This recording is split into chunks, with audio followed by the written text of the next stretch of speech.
এটা কি করলেন? কেন গাড়ি থেকে নামতে গেলেন বলেন তো? বৃষ্টিটা তো চলে গেল আপনার জন্য। তো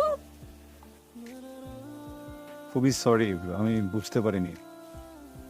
সব সরি বলে তো এখন হবে না, বৃষ্টি তো আসবে না আবার, তাই না?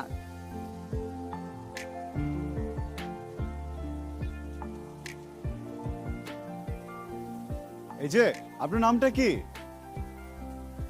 কোথায় যাবেন আমাকে বলেন, আমি ড্রপ করে দেই। আমার নাম বর্ষা। মেঘে আমার বাড়ি। লাগবে না আপনার গাড়ি। অবশেষে ফিজিক্সের শিক্ষা বাস্তব জীবনে কাজে আসলো। রাস্তায় বের হয়ে হিসাব করে ফেললাম অনুভূমিকের সাথে কত ডিগ্রি কোণে ছাতা ধরলে বৃষ্টি থেকে রক্ষা পাওয়া যাবে।